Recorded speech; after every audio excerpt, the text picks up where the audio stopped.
want to thank our sponsor for this month, who is Harold, and he is the reason that we have a great lunch. There's Harold.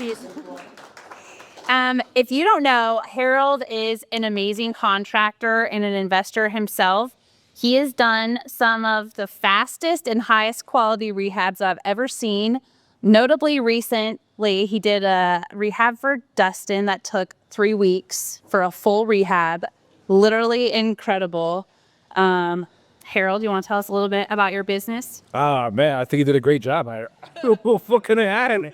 I'm Harold. I've been an investor for 5 years. I've done over 32 flips for myself, me and my wife. Over 15 rentals ourselves as well. So I speak your lingo. I know, what we're trying to strive for. And but yeah, he's mentioned I'm pretty fast as long as you are coordinated. If we plan everything out, you simply plan my start date, our closing date. We're trying to do that together, and we'll dust it at been closed that Thursday at 10 o'clock over 09. We planned it, and yeah, I offer prints like the kitchen, the bathroom, the kind of 3 layout. I can have a design of exactly what the 5 center heat before I start. Those small things help me on my crew go by really, really fast. So, yeah, any questions for me? Yeah. You know, in this business, it's really hard to find good contractors, especially good contractors that are organized. This is one of the unicorns. I'm going to tell you that right now. Someone who's organized, who's going to get you a bid, who's going to start on time and keep everything moving on time. So I can't recommend Harold enough. And thank you for our awesome lunch. Lovely. As always, we're going to do a quick around the room. So everybody will introduce themselves, what they do, their real estate investing focus. And then we will get into the main part of the presentation with David. So as most of you know, I'm Maura McGraw. I've been a full-time real estate investor for 7 years. I'm also an investor-focused agent in this market. And my focus are flips, rentals, and rent-to-own is my favorite line of business that I have right now. Harold kind of already introduced. Yeah, I covered it.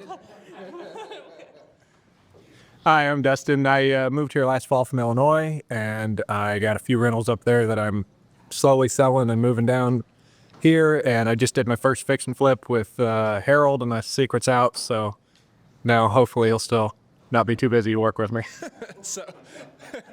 so that's me.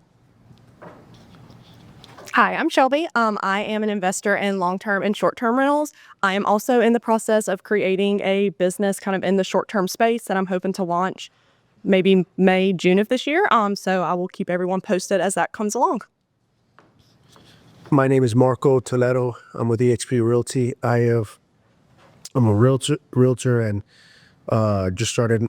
I got my first rental recently. I'm trying to grow my portfolio, and I help people in both English and Spanish in real estate.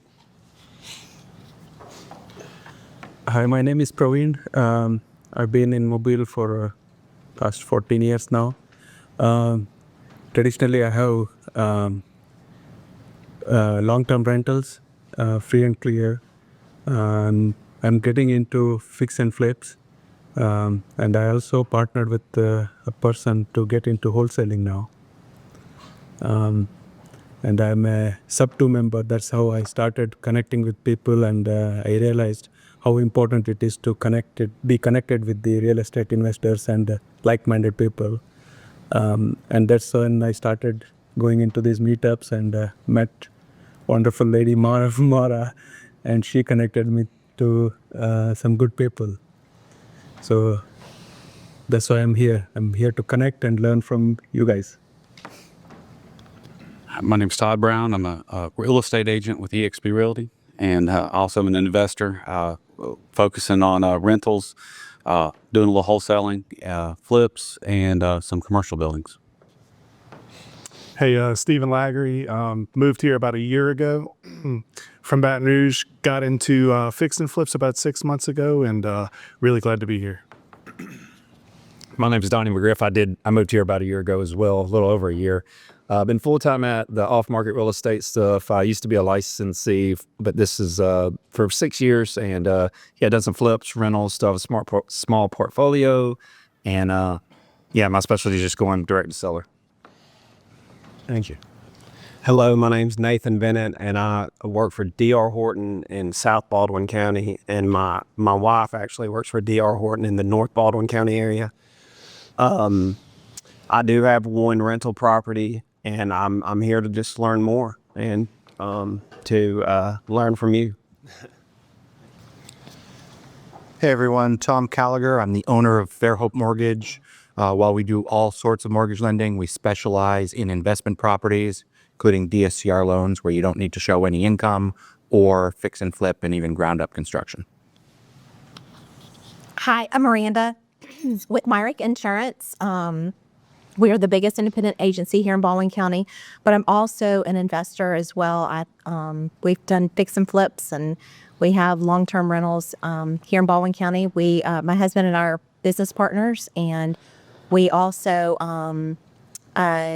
invest in Baldwin County with them whenever we can. Hi, I'm Eric. I'm a commercial real estate owner, operator, landlord with Shop House Properties. We want to house your home and we want to house your shop. I'm Natalie Conrad. I've got one rental and working on fix and flips with Maura kind of helping me along. So looking for the next deal. Hi, I'm Kathy Bulvin. I'm still new on network. I'm coming to these to try to find the lane I want to go in. So it's nice to meet everybody, and thank you for all that you share at these meetings. Hi, I'm Pam Hennigan. I moved here a little over a year ago from Gulf Breeze, Florida, but I'm working on a short-term rental in Alaska because my kids live up there. And I'm also about to move my daughter back from Denver to Chicago, where we have to reset her property there that was short-term rental. So we're doing that. But I'm renovating my house now that I bought. I always buy one that's not so great. And so I'm renovating that now. And then hopefully after that, what I'd like to do is work with my brother who does a lot of electrical and plumbing for other flippers. And I said, you need to do it for yourself. So I'm going to basically help him because I can't really do it myself, being on chemo long-term and other things that, medical stuff. So I can't really do what I want to do. But I can show him a little bit more and get him moving. Hello, I'm Alexandra, and I'm a realtor. I focus on investments, off-market deals, and this is my partner, Hannah, and we are here to meet everyone, learn, and all that good stuff. I'm Hannah Rosinski, real estate agent, and definitely direct to seller, kind of off-market is our specialty. But I am also closing on my first rental property next week, so we're in Hi, I'm Tiffany Seahart. I'm a investor. I do short-term rentals, I wholesale, and I fix and flip. I'm Kurt Daniel. I'm an investor. I do mostly Airbnbs. I'm currently remodeling a trolley to be an Airbnb, so that's been fun, and also wholesale. Hey, my name is Eddie Summerlin. I'm a real estate investor, obviously rental properties, fix and flips, wholesale. I'm Caroline Cho. I'm with Revitalized Realty. We do property management. I also own a couple of rental properties with him. So, cool. Michael Daly. I'm a realtor with Keller Williams, Alabama Gulf Coast. I met Mara when we were both getting our real estate license several months ago. I have flipped homes in the past, but I like staying connected with what Mara does and looking for opportunities in this line of work. So. Mark is all good. I bought the coffee. I own Summer Moon Coffee right up the street, next to Taziki's. But I also have had my license, real estate license. I was with JPAR, but I'm about to move it over to Water's Edge and join Mora's team as the buyer's agent. And I'm pretty excited to meet everybody, meet the investors, and hopefully find y'all some houses that you can get into and make some money on. Awesome. Okay, the sign-in sheet's going around. You want to make sure you do that because we'll use it at the end to do a giveaway of David's book. And I'm just going to do a quick intro of David. I've been blessed to know David for the past, 6 months to a year. I read his book probably 4 or 5 years ago, and I've read it 3 times since then and implemented his system into my business, and it was an absolute game changer. His book is literally in my top 3 business books that I recommend of all time, because managing your finances correctly in this business and really in any business is so incredibly crucial. So after this book had such a big impact on my life and my business, I asked David to come on my podcast, which he did. And then since then, we're in a group together. So I'm just so blessed to know David because of what he's done through his book for myself and so many other people. And then if you get to know him, he is just an incredible, good, amazing person. And he flew all the way here just to come talk to us. Literally picked him up at the airport this morning, flying out this afternoon, came all the way here just to talk to my group. I feel so incredibly grateful and blessed that you did it. And without further ado, David Richter. Thank you. I've been to a lot of groups and events, and Moira put on a really good one here. You've got a lot of great people here doing real estate. I appreciate your words too. That means a lot to me. Has anyone tried to write a book or written a book? Has anyone gone down that path yet? Don't. I'm just like, thanks. Just don't. It took 18 months. It was lots of early mornings, lots of late nights. I'm glad it went out the door though, because I hear that a lot. Okay, I'll give you the secrets too. You know how has anyone read either version of Profit First? Like Mike Michalowicz or mine? So Mike Michalowicz wrote the original Profit First. I wrote the real estate investing version. That's what that one is. And that's where he got me in touch with the writing partner that he writes his books with. And her workshop was called the Top 3 because her goal was to get people to say what she just said there. Top 3 books, that someone would take and actually use. So that means more to me than she even knew right then when she was saying it. Oh man, here we go. How many have read Profit First again? How many have not? How many have what the heck? What are we walking into here? So Profit First is all about keeping the money. Most of us in here are really good at making money. That's why you're here. You want to learn which avenue to go down. I heard that today, or you're buying your first rental, which is awesome. Whatever it is, you're probably good at going and getting the deal. What we're not typically good at as entrepreneurs is the other side, right? Keeping it. That's what this is all about. I'm teaching you to be a better business owner. Maybe you could apply some of this to your life as well too. I'll tell you my background. Kurt, it's funny that I had no idea Kurt was going to be here. I went to college with Kurt for 4 years or whatever. And so he knows some of the people I'm going to tell this first story about. This is not a reflection bad on them because I learned a lot from these people. But right out of college, I got started in real estate investing because I read Rich Dad, Poor Dad and game over, right? So I got into real estate investing. It was a group that was doing about 5 wholesale deals a month when I walked in there. So pretty decent size already.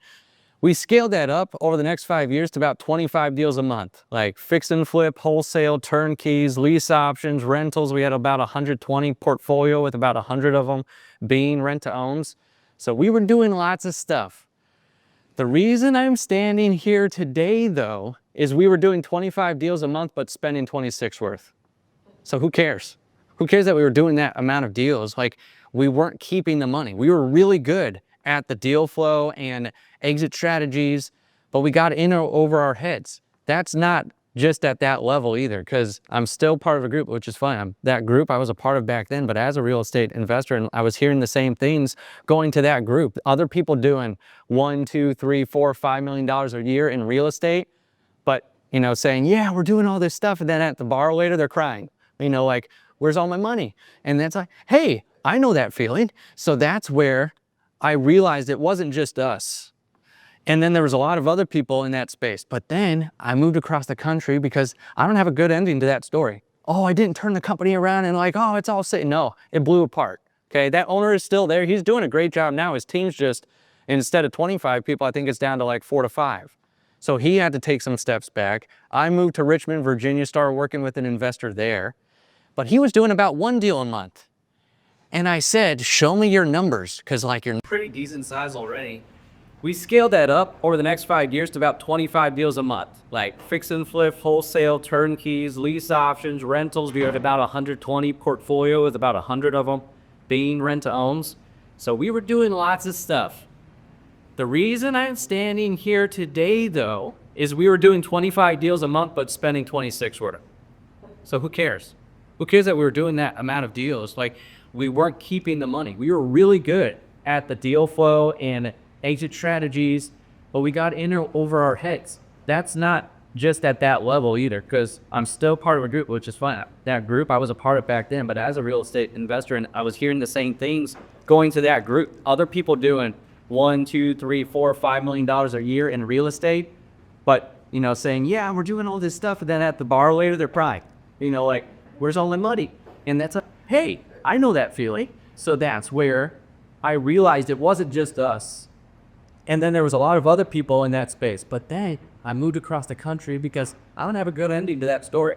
Oh, I did turn the company around and oh, it's all safe. No, it blew apart. Okay, that owner is still there. He's doing a great job now. His team's just, instead of 25 people, I think it's down to 4 or 5. So he had to take some steps back. I moved to Richmond, Virginia, started working with an investor there. But he was doing about 1 deal a month.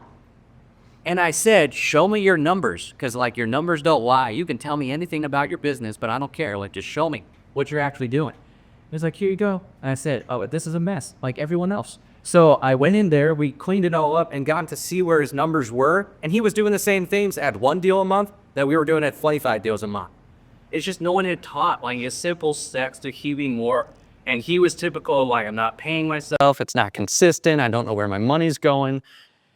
That's what launched me into what I'm doing today with Profit First and Simple CFO and all that we've got going on today, because I don't want you to stay there if you felt like that, and I don't want you to live in that.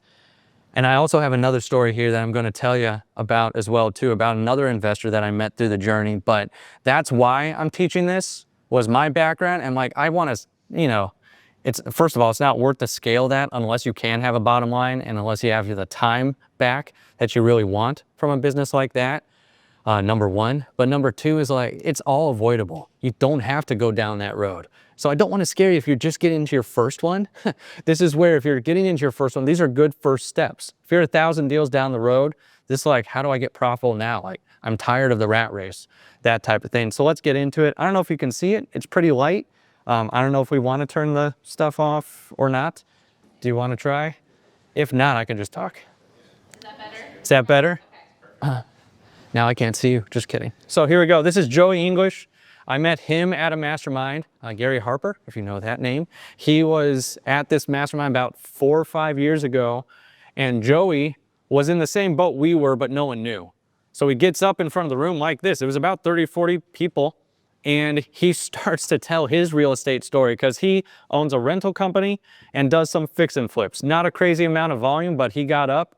It was near the end of the year, and he's talking about, if you've ever gone to a traditional mastermind, it's like challenges and wins.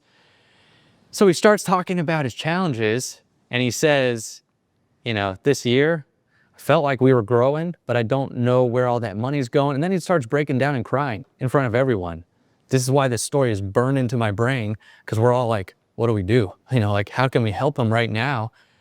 And that's where we got on a call afterwards, because people had said, you should talk to David about Profit First, and made that connection. And so I got him on a phone call, a Zoom call, and we went into what was really going on. He got into the real story. There's the front of the room story, and then there's the one-on-one story, right? So then on Zoom, we're talking, and he's like, David, I don't know what I'm doing. He's like, I went into my CPA's office. She said, looking at your books, I'd never get into real estate. He's like, what? Like what happened? And she said, well, you lost money this year. He's like, we did? And he's like, she said, yeah. So he said, how much? She said, you lost $70,000 in your fix and flip business. It would have been better if you worked at McDonald's than in real estate. So, he's feeling like this big, and the CPA is just kicking him, in the head. It's like, what's going on here? And then he tells me the rest of the story, even past that, his wife, Ashley, had started the transaction coordination and closing the deals for them. She was starting to have seizures because it was so stressful, because they were trying to grow and scale that year and do more. They were going from about 1 deal a month to about 4 deals a month is what he was trying to get to. And so she was doing that. Joey was working 80, 90, 100-hour weeks. It was crazy. And he said, David, it wasn't worth it. Then he said something I'll never forget. He said, I did more deals last year, David, than I've ever done, but I lost more money than I've ever lost in real estate, because he'd already been in real estate about 5 years. That one, like, full on punched me and like in the heart, because this is after all that time doing the 25 deals a month, right? So like, I knew where he was coming from. He was right where we were, doing all these deals, but not having anything to show for it. This is where, like I said, why am I honing in on these stories? Because if you felt like that, there is light. Like, I've seen people be $70,000 in the hole and come back. I'll tell you the rest of Joey's story throughout the rest of this. I've seen people like -250, -300, who thought they were in the black, but because they got all those EIDL and PPP loans, remember those if you've been in the entrepreneurial world for at least 5 years, like, and that covered up a lot of sins for them, and they were 250 in the red, like in the hole. So I've seen people be able to claw back from that. And if you're just new here, like I'm looking to go down a path, or I'm getting my first rental, I have one rental or whatever it might be now, I want to make sure that going forward, you have a good system to keep the money. This is also helpful. I don't care what type of business you're in. If you're in insurance, like I heard today, or if you're in a real estate agent, this isn't just for investors. This is like a principle of money that I'm teaching, where if you know how to do this, you can really take it to any other type of business. So it's like, just at least get the fundamentals of what I'm teaching today, so that way you can take it to whatever you're doing. Because this is what most people are doing. If I asked most people in here to raise your hand, like, how many of you would say you're in the real estate game? Most of us would raise our hand, right? And we're like, yeah, we're playing the real estate game. But what's the real game we're all playing? What do you think? What? Money game. Money, boom, the money game. So I don't care if you're in insurance or if you're in real estate or whatever, you've chosen that to be your vehicle to acquire money. A lot of us, first of all, don't even know we're playing the money game. So we get really good at the thing. We were really good at the thing, right? 25 deals a month. That sounds awesome. It sounds like, yeah, we're doing 25 deals a month. But then we're crying in the corner because we're stuck at the money game, the real game we're playing. I need to open your eyes first, because what I'm going to teach you today is 3 steps. Number 1, you have to play your own game. 2, you have to set up the game to win. And 3, you got to win it consistently. Like, how do we make this a system so it's not just a one and done thing, but you can take it for the rest of your life? So that's what we're going to be talking about, so you're playing the right game. Because if you play the wrong game, that's what you end up looking like, right? Nice and shiny on the outside, but got nothing to show for it. Just like Joey, just like us back in the real estate day. I don't want you, this is the number 1 statement I hear when people are real with me. I literally had, I think, 4 calls this week with investors, and they said some version of this: I make money, but feel broke. Where is my money going? I'm making it, and I see the money hitting the bank account, and it's all leaving. Where is it going? That's where a lot of people have that issue.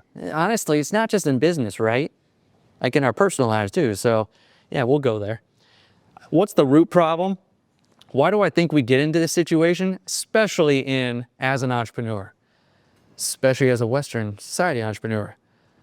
We think that more deals or more income solves all the problems, right? Just do another deal. Just do 25 deals a month. Just scale up. We think scaling is the answer. I actually don't disagree with that. What I do disagree with is stopping there. You can't just scale up. You have to also keep the money on the way too. There has to be the yin and yang. If you just scale without this other side, then you're going to be scaling into oblivion like we did. But if you only have the keep money side, but you can't get money in the door, you have nothing to manage. So I think it's very much a tension between, you have to make it, but if you're going to make it, you have to keep it. So that's where I don't want you stuck of like, oh, we'll just scale ourselves out of this problem. Anyone ever read any of Keith Cunningham's books? The Road Less Stupid? That's my favorite business book of all time, even above Profit First. The Road Less Stupid, he teaches you how to think and asking good questions as an entrepreneur. You have to be really good at questions just in life in general, but that's a really good one. And he teaches that, if you're going to scale up, it's like putting fuel in a plane that's going down. It's like we don't want to scale ourselves out of business, just like I told you about Joey and ourselves. How many have played this game? Anyone played this game? Yeah, I see some hands there. Great game. How many have read Rich Dad Poor Dad? How many of you have read that? Most of us in here. That's like the prerequisite, I think, to walking in this room as a real estate investor, right? Did you know the fun fact here? Like, he created the game first and wrote the book to sell the game. Did you know that? Yeah. And obviously the book sold like millions of copies and his game has not sold millions of copies. But this is such a great visual representation of what I'm trying to help you with today. If you've played this game, you know this outside track is called the fun track. It's like, this is financial freedom out here. It's all the fun spaces. And here's the not so fun part. It's the rat race. And literally there's these little green spaces that say big or small deal, and you're trying to land on that to get out of the rat race with your passive income to get to the fun track. This is such a great representation of a typical entrepreneur's life right here. We jump from, okay, how many are full-time in real estate right now in some form or fashion? How many of you that are in real estate now have ever held a W-2 before? Yeah, most of us, right? I did too. We trade our W-2 paycheck to paycheck living for deal to deal living in the real estate space. And then we never build that bridge to financial freedom. Even though we're good at making money and we can do all these deals, that's what we were doing at 25 deals a month, right? We were really good at the rat race portion. We never built a bridge. That's what I'm trying to do today for you, because there's like tactical things. I'm not just going to tell you a bunch of stories and say, see you later, I got a plane to catch. This is where I want to give you some actual steps you can take from today to implement to get to the financial freedom track. Because if you don't, your current habits are going to keep you in the rat race. That's what's going to happen. I will see you and you will be another person that said, man, I wish I would have done that. I have so many stories of that. It's not even funny. I talked with a guy 10 months ago. He came in and talked to us about, because I have a fractional CFO coming. I'll talk about that at the end. I'm not going to pitch it, just if you want this free stuff or whatever. But this is where he got on a call with us, moved forward, but then during onboarding said, no, I don't want to move forward anymore. Like, I've got too much going on, blah, blah, blah. He came back 10 months later through a different funnel, actually through Mike McCowlett's funnel, and Mike pinged him to me. And I'm like, I know this name. So I called him. He's like, yeah, I need your help. We were in the rat race back then and we're still in it.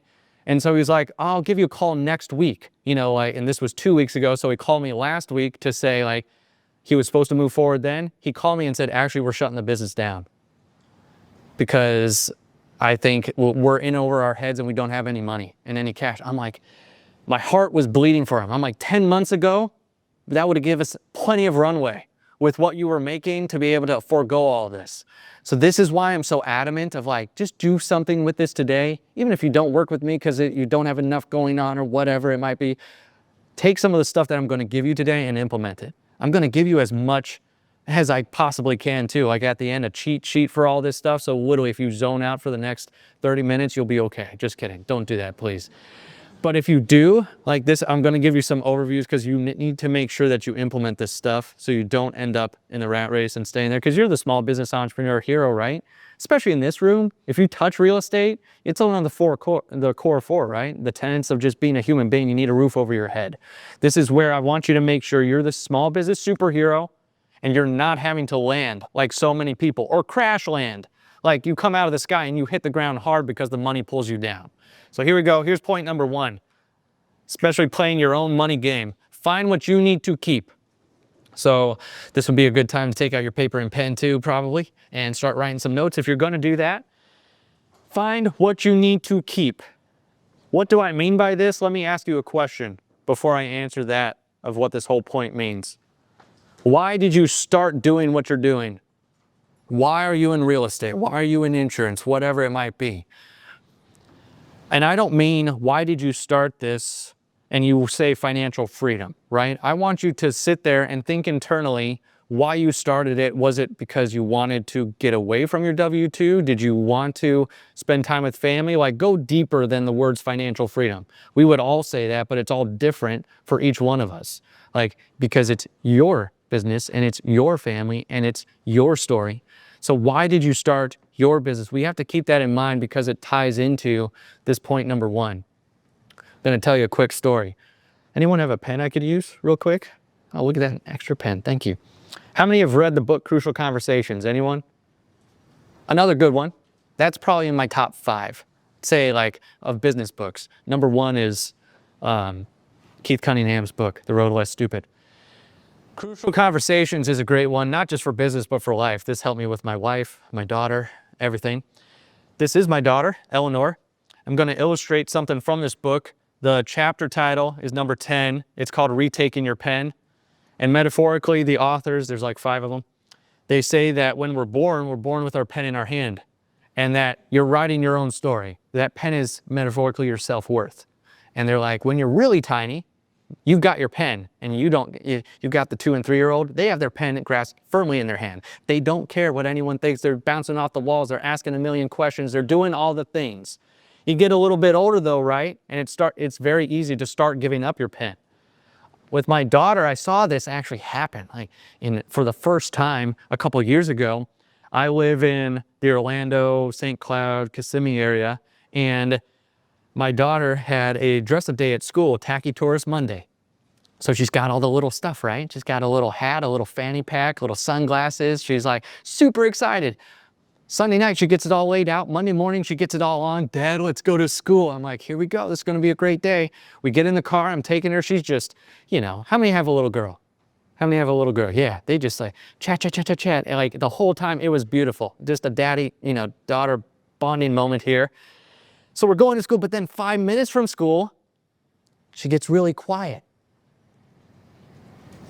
And I'm like, girl, Eleanor, what's going through your brain? She said, Dad, what if it's not the dress-up day?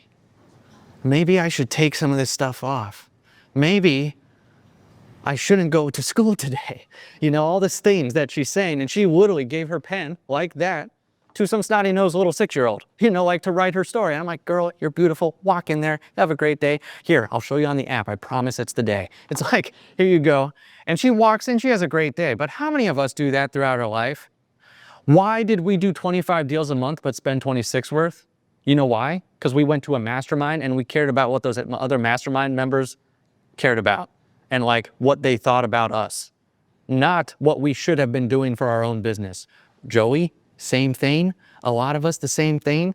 I've given up my pen throughout my life. I will say, if you're here in this group right now, you probably took back your pen at some point. You're taking time out of a Friday to come and learn. And financial topic too. Like, you guys get extra brownie points today. Like, this is not the super sexy stuff. I get it. So it's like, you guys have taken back your pen. But a big part of it in your business is making sure your business is pointed toward what you want, not dictated by what someone else is telling you. Does that make sense? Like, I need to get you on this point because I spend the time here. So that way, if you do point number 2 and set up the game to win the money game, you actually have the money pointed toward what you really want, not just what someone else thinks you should be doing. So that's what this is all about. So what do I mean by finding what you need to keep? I split it into a keep number, need and want. What do you need and want from the business? Meaning, how much would I need on a monthly basis to pay myself so I don't feel like I'm in the rat race? Whatever my current lifestyle is that $5,000 a month, $10,000, $15,000, whatever it is? What's the average monthly dollar amount you would need to take from the business so you at least have a starting point? The other part of it is the want number. Remember I asked you, why did you start your business? Your want number would connect to your why. Like, if you need $10,000 a month, what would $20,000 do? $30,000. Like, if you had more than what you needed coming in, what would you want to spend the money on? And would you give yourself permission at that point to spend it, right? Like, this is where we're going to get into a little bit of that in point number 2, but I want you to find those numbers. That's part of that cheat sheet because we don't have time. That's a whole other section. I could go on this for like 45 minutes, but that's where I'll give you like a 1-page document of how to find those numbers. And I would especially do, I'm not sure if I have that slide in here, but I don't. If you are right now in your business, most entrepreneurs build their business on what I call the hope and pray plan, right? I hope I make enough. I pray there's some left over sometime, right? For the love of God, I want some money. But that's where we need to build our business around the keep numbers. What do I need and want? What do I have to make sure so that way we're not worried about money? Like Forrest Gump says, it needs to be one less thing. Like, I want to make sure that money is not this overarching thing that you're just always consumed with in your business. You need to be making sure you have the money you need so that way when the bad times come, you can fall back on it. So this is what I'm talking about. With Joey, we actually did sit down, go through this need and want exercise. He did that with his wife, came back and actually said, David, I found what we needed from the business, and we also found how many deals that equated to in flips. He's like, guess how many I need to do next year? I was like, I don't know, 1 a month? He said, no, I actually only need to do 5. 5 flips next year to do my need number, which was a lot less than 4 a month. Would you agree? And that's where a lot of us think we got to scale up, but a lot of us need to just take stock of what do we really need, so that way we're not just grasping for air or having our spouse go nuts because like, hey, we're just gone all the time. This is where I want you to make sure you as an entrepreneur, you're building it around what you need and want. So that way, because this was him fist pumping because he felt like even before he did the deals, he felt freer. Like he felt like, actually I'm pointed now towards something that's realistic where I don't have to do 80, 90, 100-hour weeks. Ashley doesn't have to work in the business with me if she doesn't want to, and it's not gonna be as crazy if she does. So that's where like we have to get you playing your own game first. First, I had to open your mind like you're playing the game of money. Now, if you're gonna take that game off the shelf, make sure it's your game, not someone else's, because you're gonna end up hating your life if you're playing someone else's game. Okay, number 2, create a wealth system. This is going to be all about how to set up the game to win. This is like the crux of Profit First. Like if you take any notes today, it should be from this point, because this is what's going to be on the test next week. Just kidding. This is going to be where you as an entrepreneur can have a system that you've set up that actually works for you. How many have started to set up Profit First in their business? Yeah, good. I knew a couple of you already told me that you've started setting it, which is great. If you're already running it, great. This is a great reminder. If you haven't, this is where you can start taking this practically, where number 1 is all about like, that's some soul searching on your part. Number 2 is creating the system.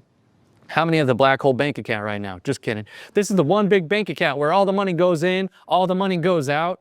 You know, someone said that on a podcast years ago. I'm like, I love that. I'm going to take it and run with it, because this is such a great picture of what most entrepreneurs do. They have one big bank account where just all the money's mixed up. It's chaos. There's no control. It's the one thing entrepreneurs love is control, and the one thing that's not giving them any of it is when they, and let's be honest, okay, the bookkeeping accounting world, most entrepreneurs could punt it and like, who cares? Like, just let me do deals. Let me do whatever I need to do.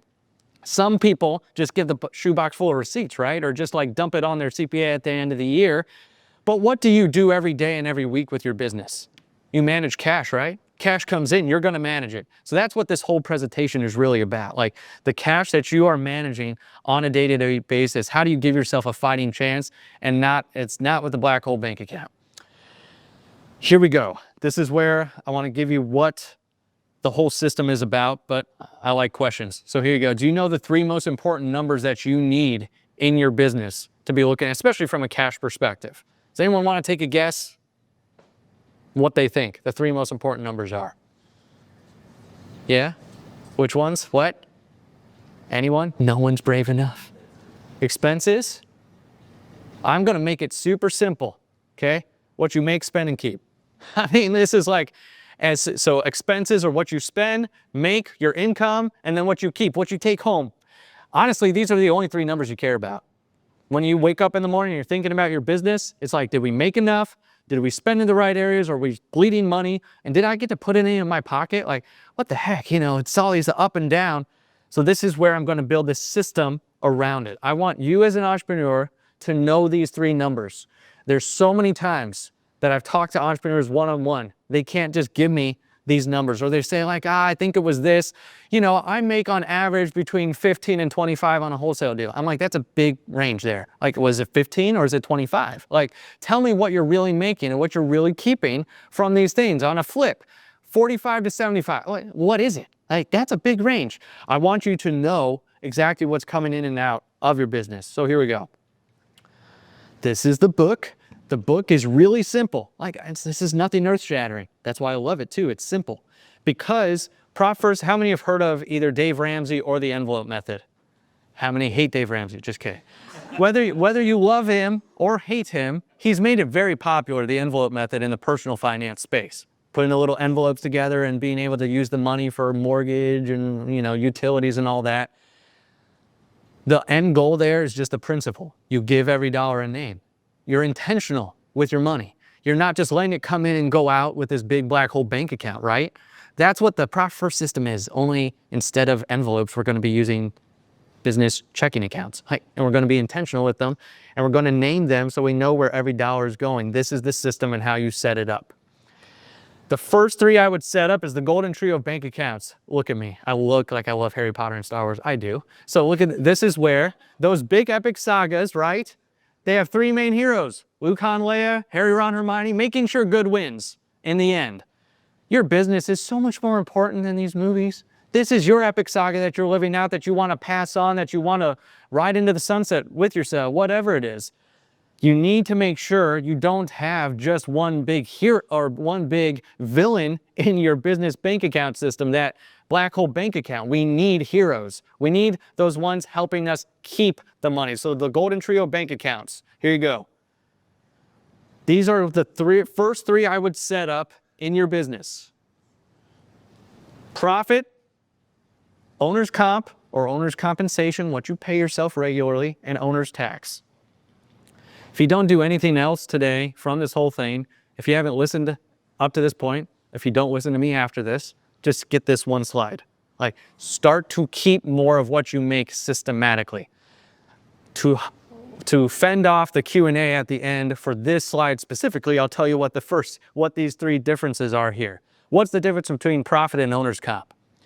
In point number one, I taught you about the need and want number, right? I could replace these names with need and want. Those are really your need and want bank accounts. Owner's comp is to pay yourself consistently for the work you do in the business to make sure you're taking home what you need, that you're paying yourself all the time. What was the guy's name that was in there? Lee? Was it Lee? Where Lee was there at Summer Moon. I remember the name. So at the Summer Moon Coffee, he said like a year or two ago, he set up for himself that no matter what, the business is high or low, we're going to take at least this much amount from the business because he knew he could do this baseline. That's what I'm talking about here. Like getting to a point where you can at least take what you need from the business consistently. You might have great months where you're like, oh, I can take more, but you're still going to take what you need for now. That's what this bucket is for if you have more. If you have more and you're getting more profitable, you're putting money to that bank account and you're putting it there first. Profit first. The light's going on. Profit is what you want. If you need $10,000 a month, we got to make sure this is being filled up with $10,000 a month to pay yourself. But this account is like where, it's always up and down. So this is where I'm going to build a system around it. I want you as an entrepreneur to know these three numbers. There's so many times that I've talked to entrepreneurs one-on-one. They can't just give me these numbers. So they say like, I think it was this. I make on average between 15 and 25 on a wholesale deal. I'm like, that's a big range there. Like, was it 15 or is it 25? Like, tell me what you're really making, what you're really keeping from these things on a flip. 45 to 75. What is, like, that's a big range. I want you to know exactly what's coming in and out of your business. So here we go. This is the book. The book is really simple. Like, guys, this is nothing earth-shattering. That's why I love it too. It's simple. Because Proffers, how many have heard of either Dave Ramsey or the envelope method? How many hate Dave Ramsey? Just fair. Whether you love him or hate him, he's made it very popular, the envelope method in the personal finance space.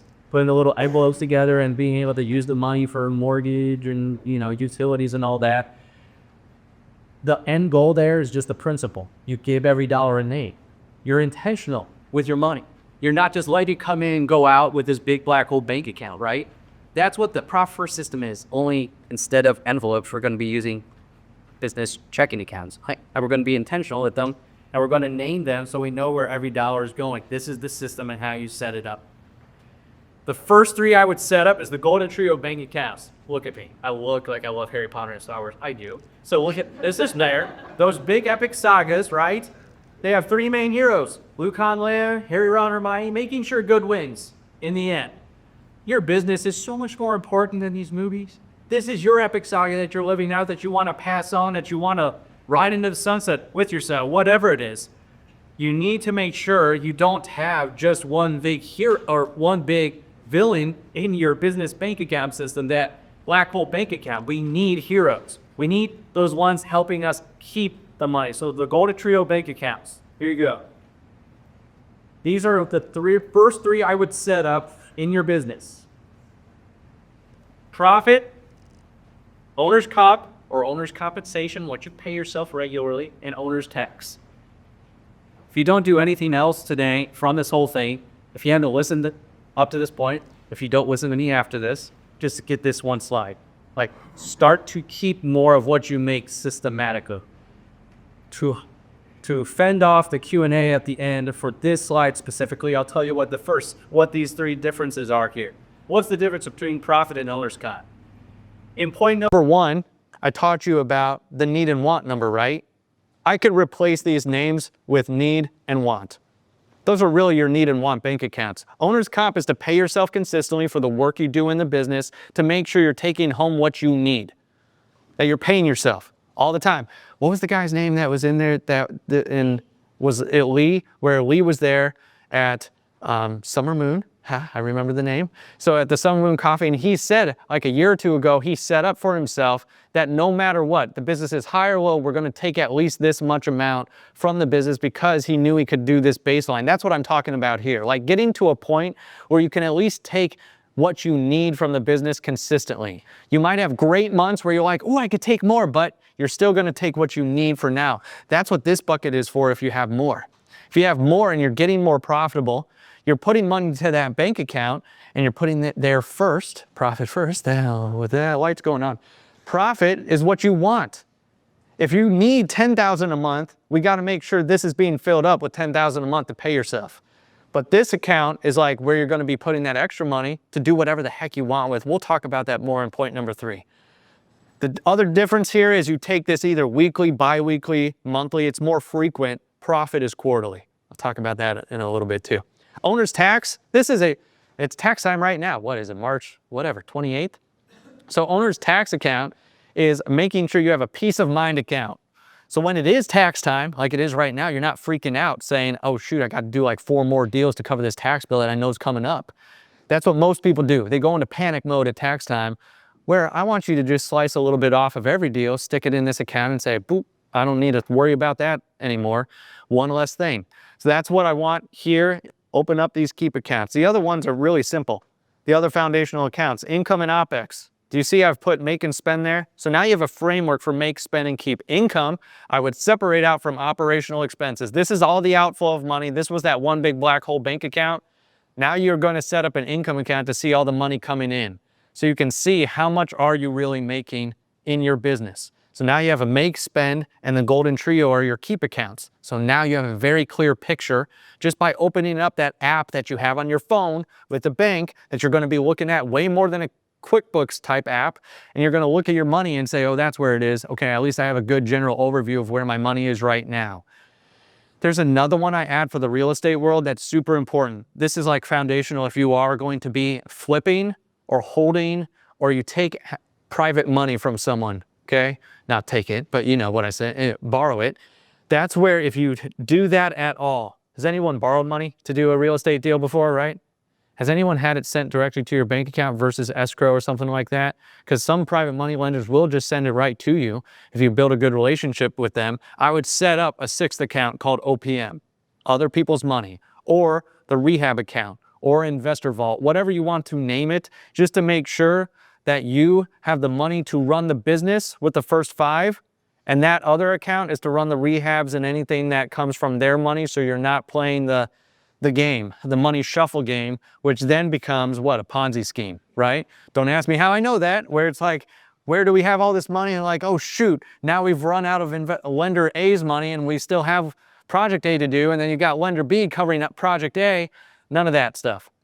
I want you to know exactly what you need when you need it. And this gives you a very clear picture of like, how much do I have left to cover the rehabs that I'm doing, whether it's 1 or whether it's 10. So you know, like, do I have enough to at least cover what's going on there? So those are the foundational accounts. And if you're like, good God, David, that was like 6 accounts you just told me to open up. Do one of them. Can you do like the profit or owner's comp? That's where I would start, is like, can I at least save some from everything that I'm doing? Because right now, you're probably, if you're a typical entrepreneur that is out there, but no one's a typical one, right? If you're out there and you're a typical entrepreneur, then you're going out, you're making the money, and it's just all going out the back door. I don't want you doing that. So set up one of the accounts. I would suggest, honestly, not even the profit account, the owner's comp. Like start paying yourself consistently. It's kind of freeing. Instead of you're like stressed all the time and your shoulders are starting to go inwards like that and your neck's starting to hurt, I want you to have that freedom and like be able to breathe and be able to say, okay, I'm not in my rat race anymore. So start there. If you're like, okay, no, I want to do the whole thing, that's what the cheat sheet's for, and it'll help you get started right after this. Joey, the guy that I keep talking about, I actually showed him this, you know, like this is what you're going to set up. And he's like, I don't know, that seems like a lot of bank accounts. I was a little rough with him because we were working one-on-one, so I don't mind slapping people around. And he said, like, I don't want to open up all these bank accounts. I'm like, did you like losing $70,000? I'm like, then open up those stupid bank accounts. So he goes up and opens them, and then he sends me a picture every year like this, where he's like, I'll never go back to one. It's too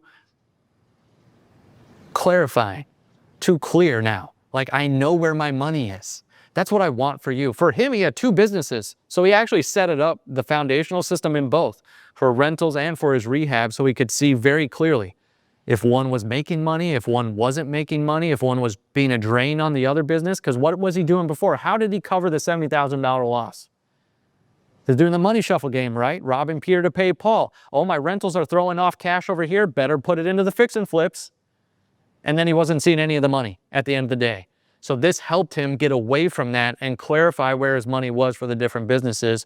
And people always ask me, well, I've got a couple businesses. Where do I start? Start with your main money maker.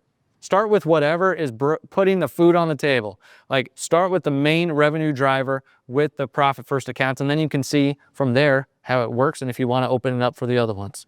That's point number 2, setting up the game to win. Number 3, this is how you keep more. It's going to be real simple. Not going to, like I said, knock your socks off or anything. Number 2 is all about setting it up. Number 1 was all about making sure you're playing your own game. Now this one is about playing the game to win consistently. What do I do with the money on a regular basis? This is going to be a good refresher if you already have profit first up and running. This is what I would suggest you be doing with that money on a regular basis. Weekly, I'd move it. I know Mike in his book was like the 10th and the 25th or something. In the real estate world, I believe you need to do it on a much more frequent basis, on like a weekly basis. By Friday of that week, money's out of the income account. You're transferring it to the other accounts. And you say, well, David, how much should I transfer? Glad you asked, because this is what this is about. The target allocation percentages. This is if you're selling the property. If you have a buy and hold business or have buy and holds, I do have the percentages for that, but that's just part of the cheat sheet. But this is basically the different columns. You will get this at the end too, and so that way it's not super tiny for you. The different columns are how much you're making, like in gross profit in your business. That's another for the real revenue, but we won't get into terminology. From 0 to 250, all the way up to 10 to 50 million, probably covers most people in here. So wherever you are on this scale, this is like, okay, you have 100% to work with of your gross profit, then how much is the target? Like, how much should go into these different buckets in those different bank accounts based on the size of your business? But these are targets. If you're already down the road in real estate, you might not be at these percentages. It might take some time to, like, you might be at 97% OPEX, like you're spending almost as much as you're making or more. Maybe you're at 110. That's when you know you really need profit first, because you need a system to bring you back down into profit land. But right now, you might not be anywhere near this. Start with what you can, wherever you are, and then now you have a goal to go after. If you're starting and you're new and you're just getting started, try to do these percentages. See if you can live off of this. Even if you have another job or something like that, you're building business reserves. You're showing the bank that you're being like a financially responsible person. But if you're like, hey, if you are just getting started, but you don't need to pay yourself, I would still put some percentage in an owner's pay bucket. You might be able to reinvest more until you quit your W-2 and put more towards OPEX, but I would do something so you get into the habit. I'm not up here just giving you an accounting hack. I'm up here trying to help you with the habits that you have with money. So like, make sure that you put something towards owner's pay no matter what your situation is. That was every week, move it. Every month, review it. What does that mean? That means that now you have a system for what you make, spend, and keep. If you set up the bank accounts, you now have the income showing what you're making, the OPEX, what you're spending, and then the golden trio, what you're keeping. I want you every month, at least, the bare minimum, if this is you by yourself and you're lonesome out there, to review it, to say what came in, what went out, what did I get to keep? So that way you at least know and you have some financial picture for yourself. This is the thing entrepreneurs are actually craving. The thing that when we start working with people, that what people really want the most, they want clarity into what's really coming in, what's really going out, what am I really keeping? This is more for you than it is for me to tell you about it. It's more for you to get peace of mind to know if you're on the right or wrong track. I can make you all raise your hand by saying, okay, who identifies in here as a problem solver? Most of us would raise our hand, right? Because we're entrepreneurs. A lot of us, though, don't solve the right problems in our business. We're just gung-ho, like, let's go and do something today. But it's all from our gut feeling. Like, we don't make decisions based on the data or the numbers because we don't have them. There's no clarity around them. So then we're just going out there running and gunning it, and we don't have the best possible question to ask ourselves. That's what this helps you with. Is it a make issue? Like, are we not making enough? And it's really like, we got to focus on the marketing and that type of spend, or is it we're not spending the right place or too much in the wrong places? Or are we just not keeping enough and that's hurting you as the owner and it's affecting your whole life? Usually the keep issue goes into lots of other issues, like if you're not keeping what you want to. So that's where every month, review your money so you can hone in on the real problem. Then every quarter, take your money. This is my fun slide. This is where, if you're going to put all this effort into it, and it's honestly not that much effort to get it up and running, especially if you use RelayFi, or there's like a bank like right out here that I heard does like the bank accounts right here, something you're literally in a bank. If you go set this up and do all of this, I want you on a quarterly basis to take your money and have fun with it. Like, take up to 50% out of the profit account and do whatever the heck you want. How many in here, be careful with this question, how many in here have a spouse that isn't in the entrepreneurial world? But you're in it, but they're not. Okay, yeah. So there's several in here. I'm not going to ask you to raise your hand on this question. How many in their mind at some point your spouse has said, is this worth it? Like, why did you start this thing? What's going on here? That, yeah. So well, we had some hands raised. But this is where, this is the best way to show them. You know why? If you have a profit account, this should be something you're agreeing on to be like, this is what we're going to put in here and what we want to work towards. So that way, once a quarter, you can cut a check and say, boom, let's go on that trip. Or you wanted, like one lady wanted a couch or something, and like the husband was like, here, oh, now we can go get that couch with the profit money. Lots of people have done different things with that profit money, but it's all about actually using the profit for your why. Do you remember me asking you, why did you start your business? That's what this account is for. This is where we had a client too, wake up one day, and the client's not Taylor Swift, but the client loves Taylor Swift. And it's a mom, her daughter, you know, a dad and a brother, but the mom and the daughter love Taylor Swift. The mom doesn't like say that publicly, but she does. But this is where they woke up one day and Taylor Swift was in their city and they're like, oh, let's go. And they opened up the profit account. They had plenty in there for the 50% draw. And so they took it and went and did a core memory, like they said, for that day. Like, they had a great time. The daughter was over the moon because they had no plans to go from that morning until they woke up and saw the news that she was there. It's those types of moments that are the real moments that people remember for a long time. That's what we're looking for really in business, right? You're looking for the trips, you're looking for the cars, you're looking for the things that you're going to be able to remember. And then what does the money do? Profit just unlocks more of who you are. It unlocks your purpose. That's really what profit is there for, and I want you to be able to have fun with it. So on a quarterly basis, have some fun with the money. Who has read Mike McCowett's original Profit First? I love his story in there. Like, his first profit draw was like $10. So he bought an ice cream cone, and he's like, it was the best Dane ice cream cone I've ever had though, because it was mine, like from my profit account. So it's like, I don't care if it's 10 bucks or if it's, this was probably 50,000. I'm just kidding. Like, whatever the money was in there, that's where I want you to have fun with your business. So let me wrap this up by asking you again, why did you start your business? Why did you start it? It's not to be that cash-eating monster that comes out and just like attacks you all the time. Because, and I have this at the end too. I already told you the story of that one guy. I have more stories like that. Guy met at 2 years at a mastermind, was like, hey, I need help at this. Never did anything with Profit First. Saw him last year, near the end of the year, and had to make a decision. Insolvency, like bankruptcy, or let his staff go. I'm like, these are avoidable. You don't have to go down that road, because he was just having the cash flow issues. Do you know what the number one reason is? according to the SBA, why small businesses go out of business, they run out of cash. It's like 85%. Like, go figure. It seems like a no-brainer, but I don't want you ending up there. But if you don't build good habits with your money, it doesn't matter how good you are at making it if you don't know how to keep it, because this is what I really want for you. Joey last year called me in June, and this is like 4 years later after all the stuff and him building profit first habits and setting up the accounts and doing that. He told me in June of last year, he's like, David, I filled up all my profit first accounts. I don't need to do another deal the rest of the year. He's like, I know I have enough to pay all my expenses and I have the profit goals, everything. He's like, I don't have to do another deal. He did more deals and he, padded the accounts more, but that's where I want you to be able to have those types of moments. So he said his 2 big reasons for starting his business: spend time with family, and to be able to give this camp to kids, for kids, a charity. He's a big giver. So he said, I wanted to give. And so last year he was able to take a 3-week road trip in August, totally paid for from his profit account, and being able to go and do that stuff. But then at the end of the year, he texted me that he was able to give $71,000 to this camp for kids to get it up and running. And then, so I call him once he texts me this number, and I'm like, dude, that's great, man. That's a lot of money. He's like, yeah, that's a lot of money. I said, does that number ring a bell? He's like, I don't know, it is a lot. I'm like, do you remember like years ago when we first started, like how much you lost?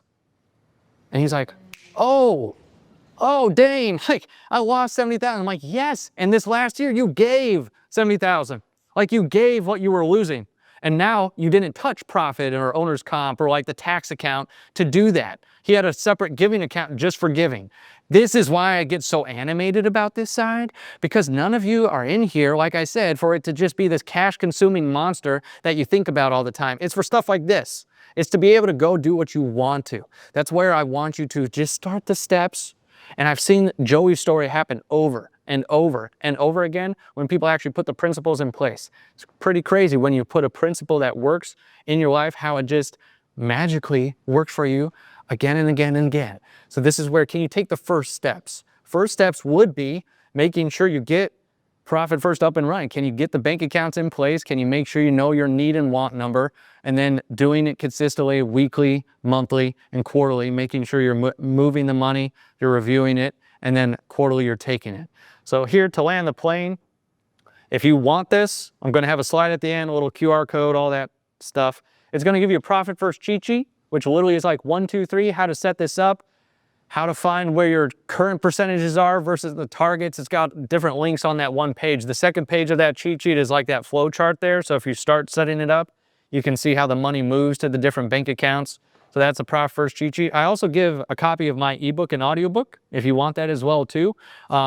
This would be, especially if you are newer to the real estate world, take this and run with it. If you've been around a long time, you can do that too. But this is the big thing for if you're getting started, I would start, because a lot of people ask, when should I start profit first? I haven't even done my first deal.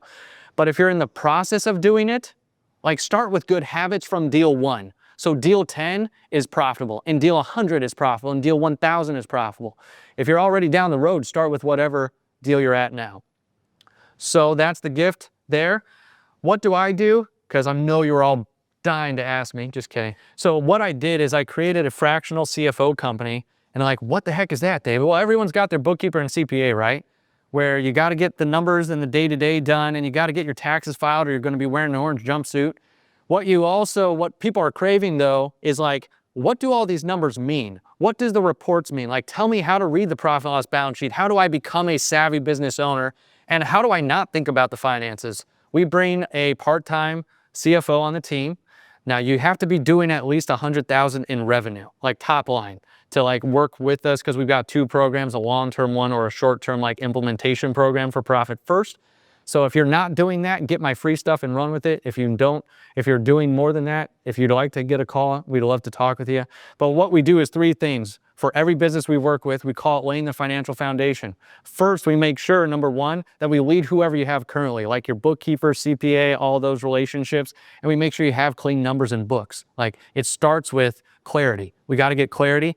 We implement Profit First, and then we set up a dashboard. So everything I talked about today, we help you implement and customize to your business, and then we build a dashboard so you have the numbers in front of you that's in business owner language and not accountanese. You know, so it's like, what in the world is going on in my business? It's a very clear snapshot. That's what we do. So we're more like a financial GPS than just the rear view mirror. Lots of people have rear view mirrors in their life, but you can't really steer a car that well with just the rear view mirror. You need to know where you've been, where you're going, and the quickest route to get there, so you're not making all these turns the wrong ways, loops around. And that's what we're doing with your finances, because we're a financial leader, not just a worker bee. So this is what we do, and you could get the resources there. You don't have to do anything for the resources other than like name or email or whatnot. And then for the call, that's on the second page. If you're actually doing deals and you feel like we could help you, I'd love to. We work with about 100 investors right now and about 20 CFOs on the team on a monthly basis, because a lot of people have just raised their hand to be like, yeah, I need some hand holding with all this stuff, because they don't know where their money's gone. So I'd love to help you if we can. If not, and you're just getting started, those cheat sheets and stuff will get you started on the right track. You'll build good habits from there. Maybe I could see you down the road at some other event, like I get all the time, where people are coming up and saying, I'm so glad I implemented this then, because this is what I have now. So that's what I want for you. And that's all I have for today. I guess we could go into the Q&A here for the last few minutes, but thank you again for having me.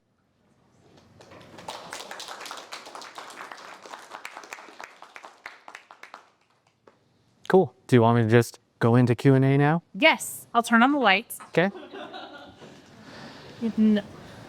Awesome. Okay, so I know this group is usually good for the questions. Who wants to start it off? Kurt. Here. So I do profits first already. Yeah. And I found a bank that works for me. But do you have a bank, certain banks, like it took me a while to find a bank where you, like that, how you showed it there. Not every bank is going to let you have like 6 accounts. So do you have a recommendation for banks? Yeah. Or just find your own? Or? I don't think I have to repeat his question either. He had a microphone. So, okay, we're good.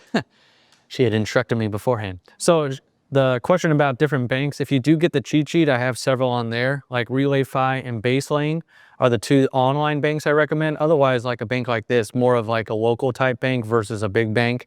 If you have big banks, some of our clients use Chase and Wells Fargo or Bank of America because they have a good relationship with their banker too. And they're like, skirt all the fees and stuff. So I just tell people, the real answer to that question is, I wouldn't even let some of that stuff stop you, like fees or whatnot, unless they just don't physically open the accounts. But like, start to do one account or something with what you have currently available, and then maybe shop other banks. But RelayFi.com and BaseLane. BaseLane is actually built for real estate investors. It's an online bank that I found a couple of years ago that incorporates profit first as well too. I use PNC, so that it's all right. It works for what it is. Still do it. As I started with Bryant Bank, and they did all of them. They let her move over to Riverbank right down the road, who also does it. But Bryant Bank has been great for us. They didn't give us any pushback about opening wholly. And do they have like an app and all that too? Because that's what I like about PNC. It's online. And then my last one about the taxes, I just noticed it said like 15%. Yeah. I do 24%. Is there a reason why it's lower?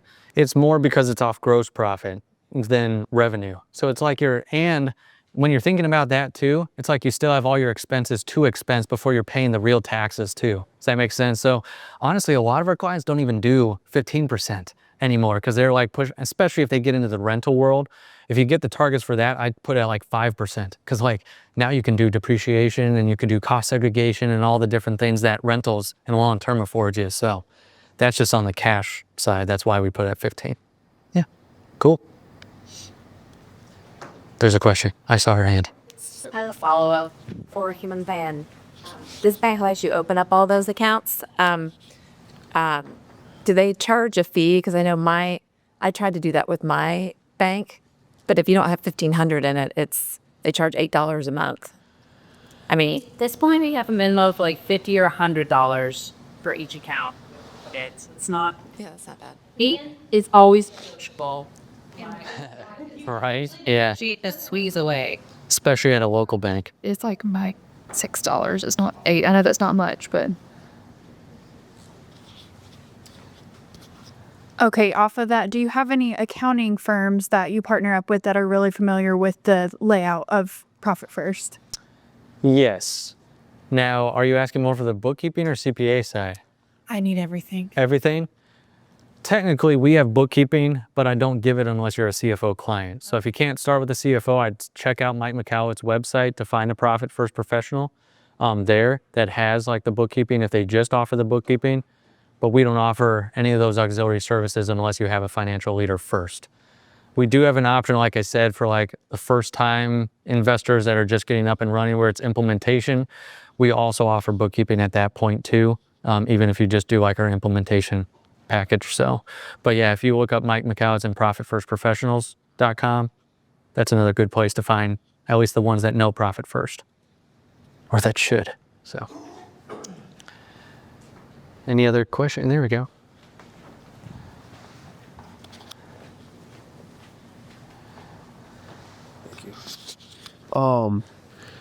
Do you when you have the your owner's comp, right? Mm-hmm. Do you and then you have to do the spending? Do you do the P&L from that account, and then you transfer the profit from that account to the profit account? So you Oh, have I see. the I think owner's I see comp. what you're saying.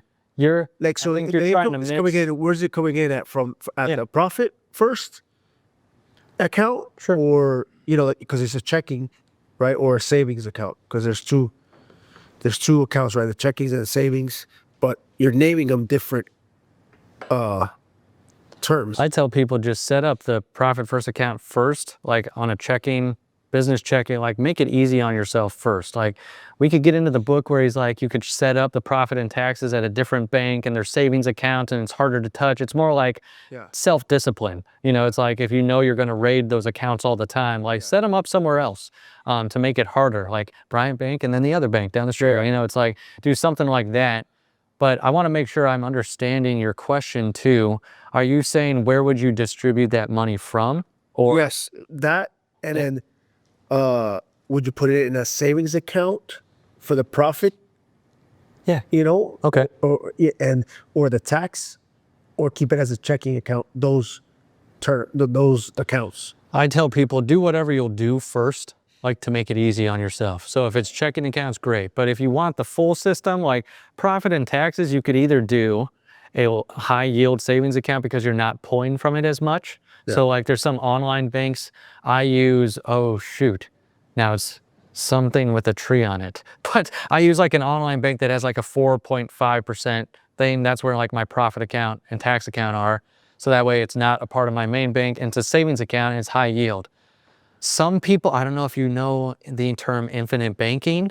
Some people use infinite banking for their profit and tax account, and that's a whole advanced conversation, so we could talk about that later.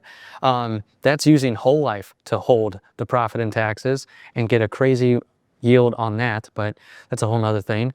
But that's where I would start with. If you're going to start setting it up and you want to go the savings route, yeah, profit and tax can just be savings accounts. So I would start there. And would your income go to, come into a checking or a saving? Well, usually the income account would be just a checking. Yeah, and that's where we do distributions from, is that income account, not the profit and loss.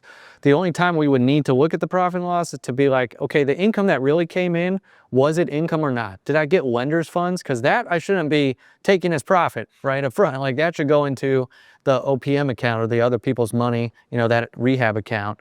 So it's like whatever comes in, that's true money from that deal or whatnot, that's actual profit from the deal, is the stuff that gets distributed.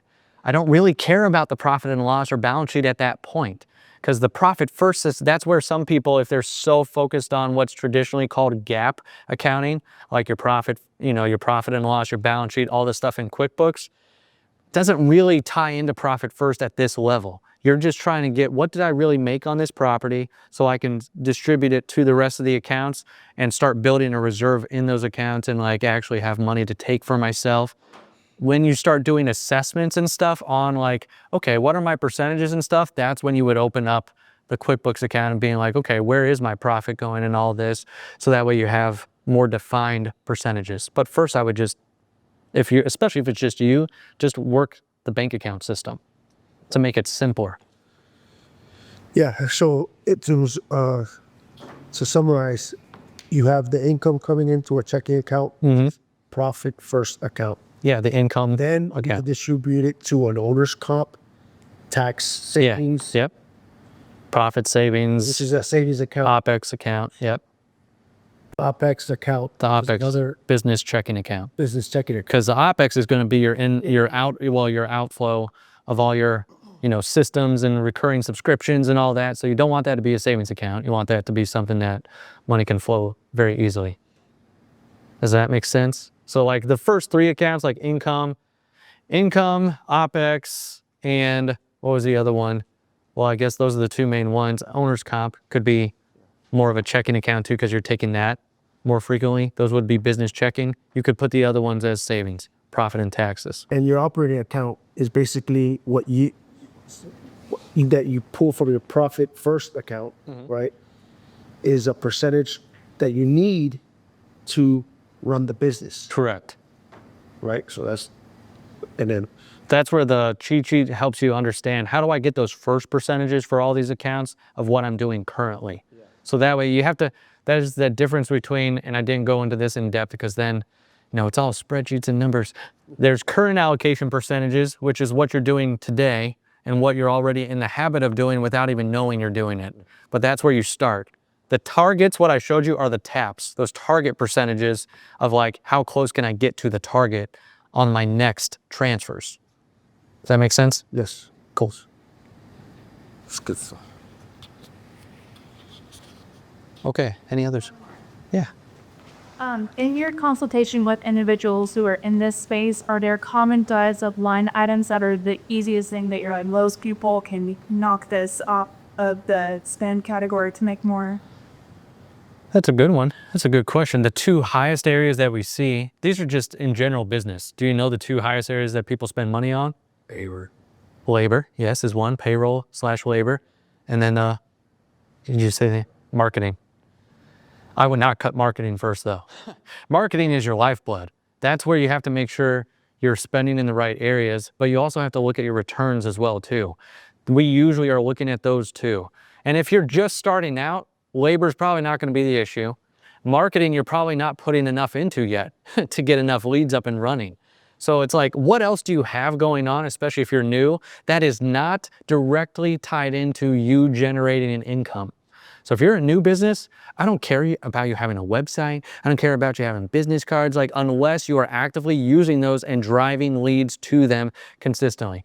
So maybe get it like a carrot site, investor carrot, like them or whatever, they're giving you, $99 a month or whatever, or something like that, that might actually drive leads, but you're not spending an arm and a leg on building, a $5,000 custom built site yet.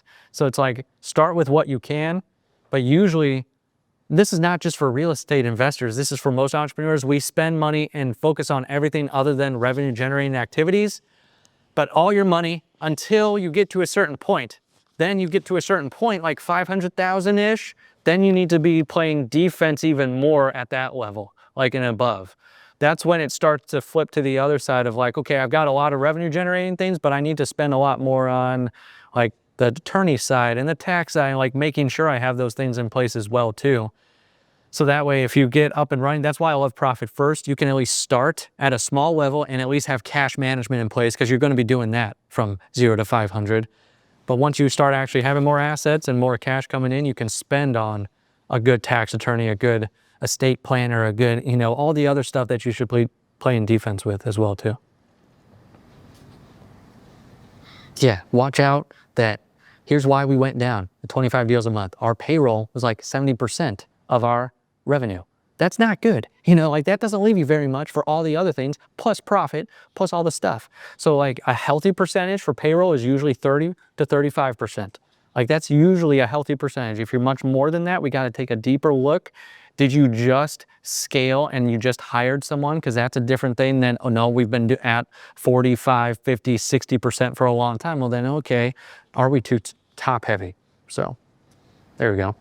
Any other questions that I could help with? Awesome. Thank you for coming. Those percentages worksheet in that. Yeah, it's on that one pager. The tab should be highlighted with a link, and then you click on it and it takes you to the target allocation percentage sheet. And it should have on there buy and hold and selling. Thank you. Yeah. I don't request it, but I just, for anyone that does do this, like, just, if it sounds scary, like, it makes your accounting so much easier. Like, maybe you don't feel that right now. To me, that was the biggest thing. Like, it's so stress-free. I do mine monthly, but I just go in, I transfer all the money to the right accounts. Like, I never think about it. I get paid. It is so nice.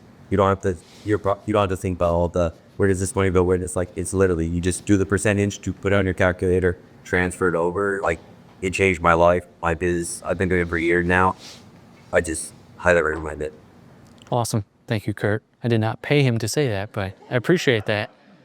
I'm just gonna, did you get that? Cause I did. Okay, good. Send that to me. It could be good at the end of my presentations. Cool. Well, I appreciate it. I do like the figure game of your book anyway. Oh, sure. Yeah. Okay, so maybe you can like close your eyes or you don't, and just Sure, get- just this person. Says Miranda Bennett. I know, right?